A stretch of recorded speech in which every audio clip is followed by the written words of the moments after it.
Did you know that 70% of all heat related victims ignore the first signs of cramps and end up in the emergency department?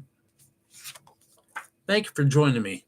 I'm retired paramedic Steve Brock, owner and founder of Brock Safety Consultants. If you care to tune in with me for a few minutes, I'm sure that the information that we share might save the life of yourself or that of a loved one. I spent decades on the front lines of fire, EMS, and law enforcement. During that time, I've had the honor of teaching public safety to private citizens, uh, firefighters, EMS, law enforcement personnel throughout the southern half of Indiana. Prevention remains priority in avoiding heat-related illness. So let's think about that. Prevention. And while we think about that, let's think about what can we do to prevent heat-related illnesses. I'd like to offer some tips on how you can stay safe during the humid temperatures. Let's dig right in. Dehydration kicks off our heat-related illness chain. Have you ever felt woozy being outside after long periods of time? That's your body crying out for rehydration of lost fluids and electrolytes. So let's think about that. Think along with me if you would, and I'll offer you some tips and suggestions here in the end about what we can do, not only to prevent heat-related illness, but how we can recognize them and how we can provide care for them or for a loved one or ourselves. Now, how can we recognize dehydration? Signs and symptoms of dehydration include weakness, thirst, dry mouth, dizziness, confusion, and decreased urination. Measures to prevent dehydration, just like I promised you: sip often. Eat water-rich foods such as melons and fruits.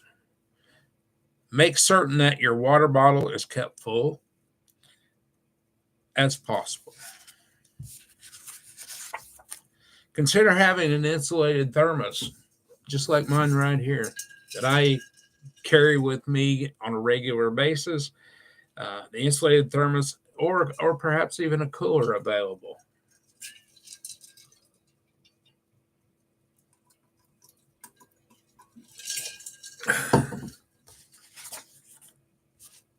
Now, my question to you: what's your summer go-to drink? Is it iced tea? Is it soda? Is it water? Is it sports drinks with electrolytes? Heat cramps are painful spasms which occur in the calves or one or both legs, arms, stomach, or back. So let's look at that again. Occur in the calves of one or both legs, arms, stomach, or back. These are often ignored by the victim, thinking, oh, well, it'll go away. Well, that's one of the first mistakes that we can make, because we are heading towards a greater degree of dehydration. Those experiencing heat cramps often perspire profusely and experience headaches. Ever been out in the sun, hot sun, gotten a headache? Signs of worsening problems often occur in persons who fail to act. Heat cramps can be eliminated by stopping the activity that you or those with you are doing. We don't need to be a hero, but you need to rather stop the activity that you're doing. Shade trees, sipping on electrolyte drink, sports drinks, water, icing the back of the neck, the groin, in the armpits often result in relief of heat cramps. Commercial cold packs, such as these, are often preferred over ice and water. These are available through us, through Brock Safety Consultants at 765-792-0365. Commercial cold packs are preferred due to the fact that they're lighter than ice and water, and they do not melt in the heat and do not activate until used. So, have you ever felt dizzy while working out in the yard for prolonged periods of time, or perhaps participating in sports? So, that could have been heat exhaustion. Dizziness while working out under the hot sun may very well equal heat exhaustion. Never place ice directly on the skin. Ironically enough, it can become hypothermic, and you want to place that water into, or that ice into water, and let it soak there. Again, never leave it for more than 20 minutes. So, which part of the body, again, this is a question that I'm going to share with you. And which part of the body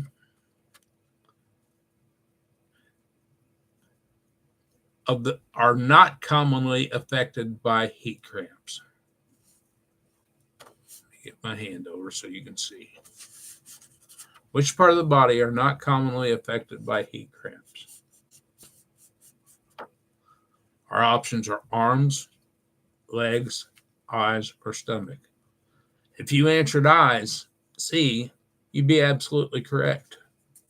Heat exhaustion may quickly progress to heat stroke if not cared for immediately. Care of victims with heat exhaustion includes removing as much clothing of the victim as possible, cooling the victim with cool water spray, placing commercial cold packs for damp coughs to neck, arms, armpits, and groins. EMS should be summoned immediately. If the victim is responsive and can drink, have them drink something with sugar, electrolytes, sports drinks, or water.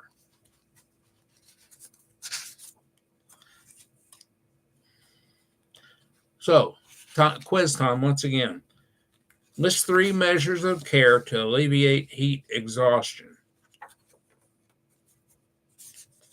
3 measures of care to alleviate heat exhaustion.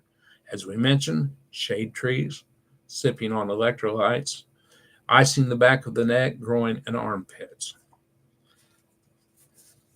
Heat stroke is the most severe form of heat-related emergency.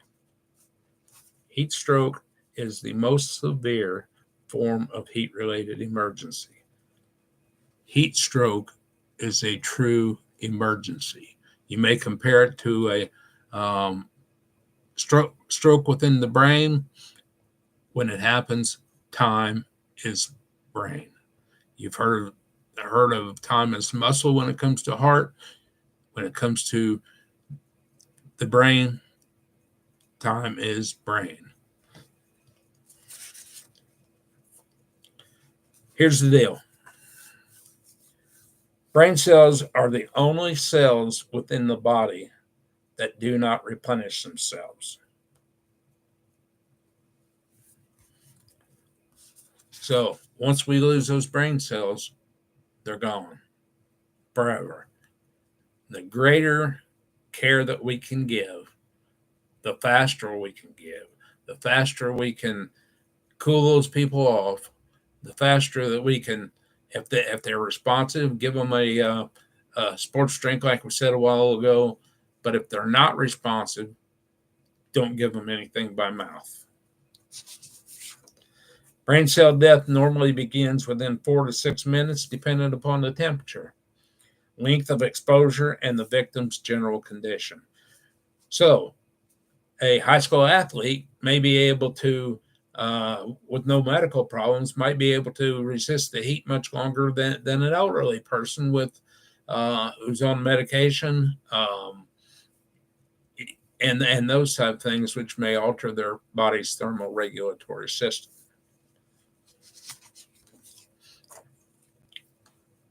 Two age groups of that are normally affected by heat-related emergency include the elderly and the pediatric population are particularly susceptible to heat-related illness. So what do we think might cause our elderly people to be affected by heat-related illness? Might be economic status. They live on a fixed income. Might not be able to afford AC, or might not be able to afford the monthly bills to keep their AC running.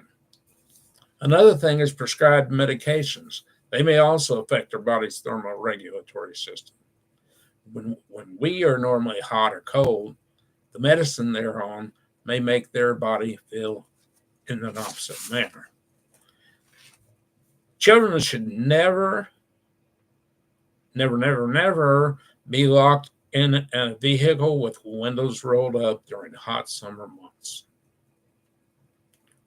Unfortunately, we see today that many children are left in hot vehicles, or including pets as well, with no windows down, no form of cooling off, and unfortunately, they oftentimes perish. So, here's a trivia question for you again. What two age groups are most susceptible to heat-related illness? I'll show you the question. What two age groups are more susceptible to heat-related illness?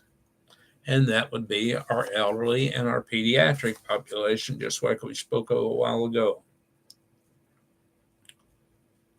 When heat stroke occurs, the brain is literally baking within the skull. The skull acts as if it's an oven and is baking and, as we mentioned earlier, losing those blood cells. And the more we lose, the less chance of life being saved.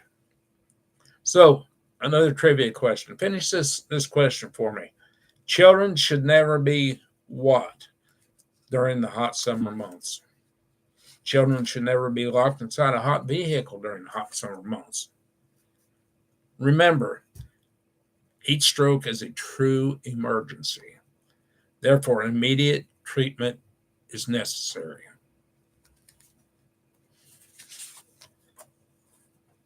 Place the victim in the water up to their neck if possible for no longer than 20 minutes if it is safe to do so. You certainly don't want to put an unresponsive patient or victim who may accidentally drown in the hot tub or in the cold tub of water. Then you've obviously got a worse situation on your hand.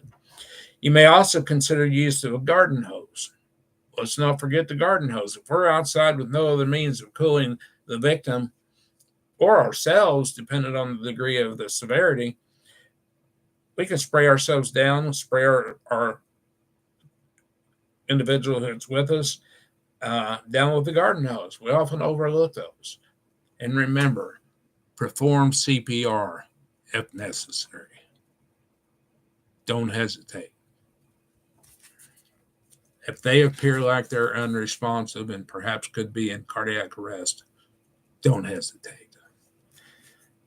I got a 4-point take-home for you. Prevention of heat-related illnesses with prevent heat-related illnesses with plenty of fluids and light clothing. Cool the victim. Cool the victim immediately with water, fans, commercial, cold packs, or ice. Rehydrate the victim with sugar and electrolytes, again, if they have a gag reflex and can swallow it. sports drinks, or water. You want to cool that victim immediately. If additional persons are available, have someone get an AED while another individual calls for 911. In the event you're alone, begin cooling the victim immediately. If you are alone and no one else is around, begin cooling the victim immediately. Remove the victim from the hot environment. Remember, we talked about, getting them out of that condition environment as quickly as possible. Remove excess clothing. So again, our 4-point take home: prevent, cool, rehydrate, call EMS when necessary. I hope you can read that. Again, I'm Steve Brock, retired paramedic, educator for the American Heart Association, former educator for the Indiana Law Enforcement Academy, and with several credentials in educating health and emergency safety. I'm also the founder of Brock Safety Consultants. We carry these commercial cold packs, and we carry a number of things such as this cold spray. These are only $7.99 a can, and they're great for having around like summer holidays, sports facilities. These here will immediately cool a person down. If they burnt themselves, especially, will immediately cool them down. You can reach me at 765-792-0365. Again, 765-792-0365. We'd love to serve you. Call today to enroll in one of our CPR, first aid classes, or AED. You can catch us on the web at brocksafetyconsultants.com or follow us on Facebook at Brock Safety Consultants. We thank you for this time that you've given us to share with us today. Be sure to watch for our upcoming videos, educational videos on public safety. And until later, thank you and have a great day.